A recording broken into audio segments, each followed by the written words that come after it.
"I have to go out into the hotel," Ralph informed his relatives. "I've got to help the boy." "Oh no, not out into the hotel!" cried Ralph's mother. "Not while the housekeeper is looking for mice. If you're seen, we'll all be in danger."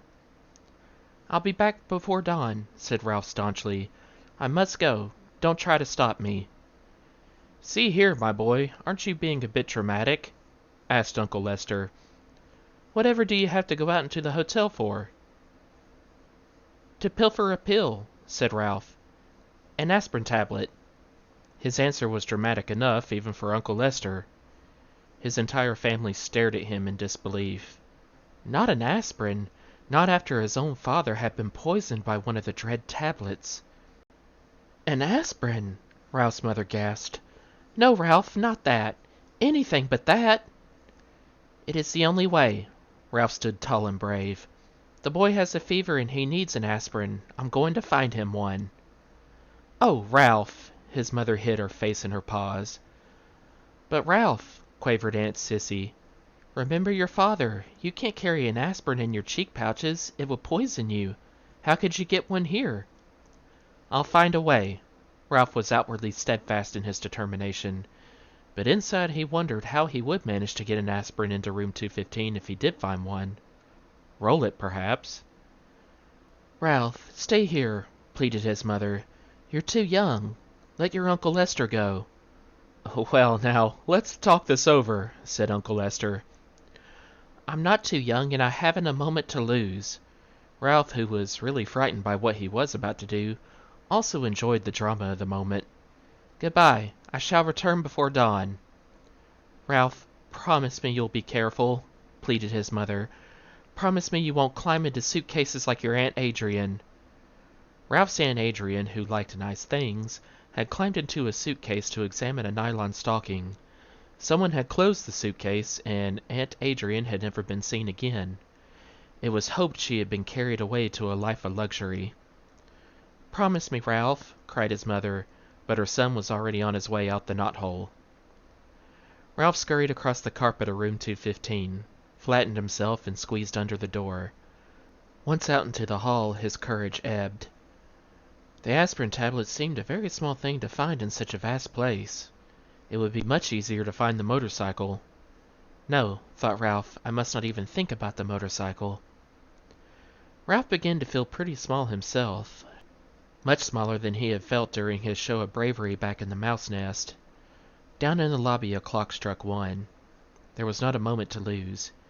He ran to the next room, squeezed under the door, and searched under the beds and the dresser while the two guests slept soundly.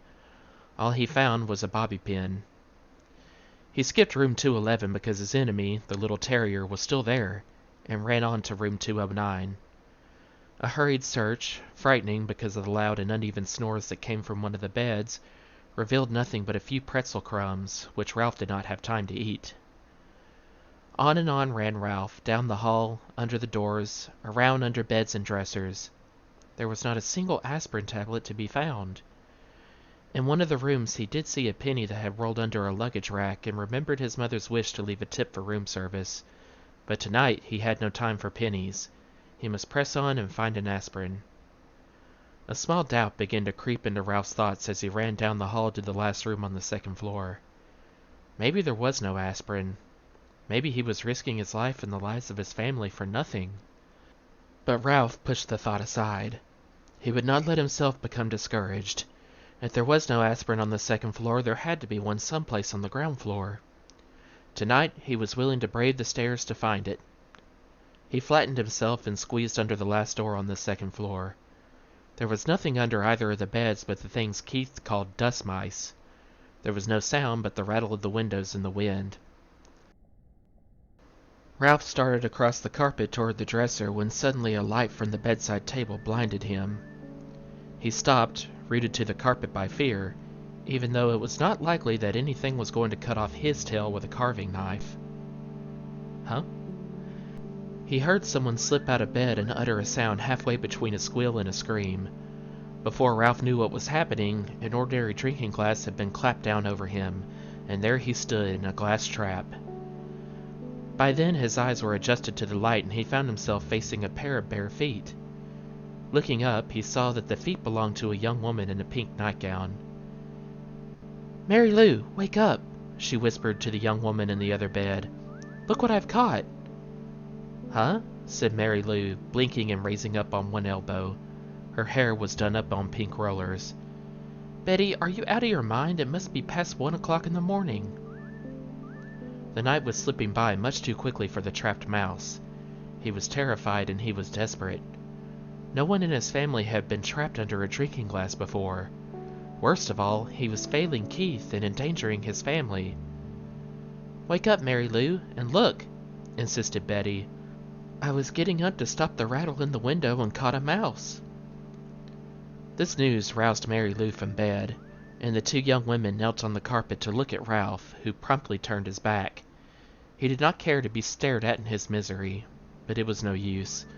The women moved around to the other side of the glass. "Isn't he darling?" said Betty.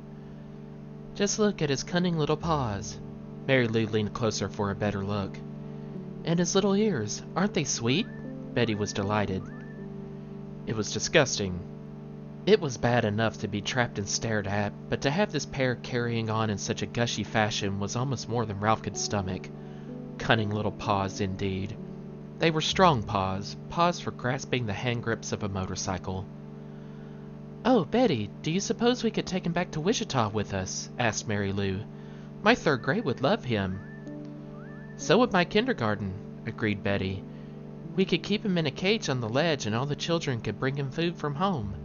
It would be such a good experience for them to have a pet in the classroom." "Well," thought Ralph grimly, "I always wanted to travel."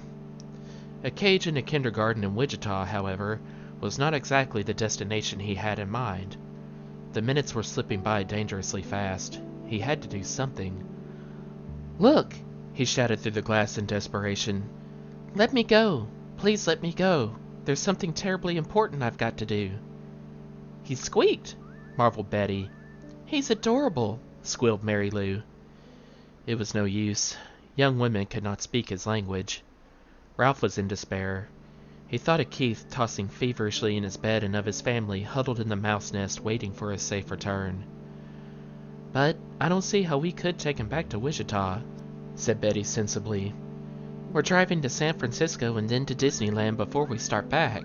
How could we carry him thousands of miles?" The two teachers looked thoughtfully at Ralph, who knew his fate depended on their decision. Was he to be carried to Disneyland and eventually to a ledge in a kindergarten room in Wichita? Or would they let him go? A third possibility crossed Ralph's mind. Perhaps they would leave him under the glass for the housekeeper to see. He hoped not. He did not think he could last that long. Already the inside of the glass was beginning to feel warm and airless. "I suppose we really shouldn't turn him loose in the hotel," said Mary Lou. "Mice are pests, even if they are cute." The teacher not only destroyed Ralph's hopes, she hurt his feelings as well, calling him a pest when he was on an errand of mercy. From the mouse's point of view, the teachers were the pests. "I know!" exclaimed Betty suddenly, causing Ralph to look over his shoulder for a clue to what it was she knew. "I know how we can get rid of him without hurting him." The young teacher reached over to the bedside table where she picked up a picture postcard. She slid it carefully under the glass and under Ralph's feet so that he was now standing on a postcard. He noticed the picture was of a giant redwood tree. The same postcard all travelers bought when they came to California. "Now what are you going to do?" asked Mary Lou. "Watch." Betty carefully lifted the postcard, Ralph, and the glass and walked across the room. Even though he knew it was useless, Ralph scrabbled around in his tiny prison. He was afraid she was taking him toward the wash basin. He had heard of mice being drowned by people who did not like traps. The teacher walked not to the wash basin, but to the open window.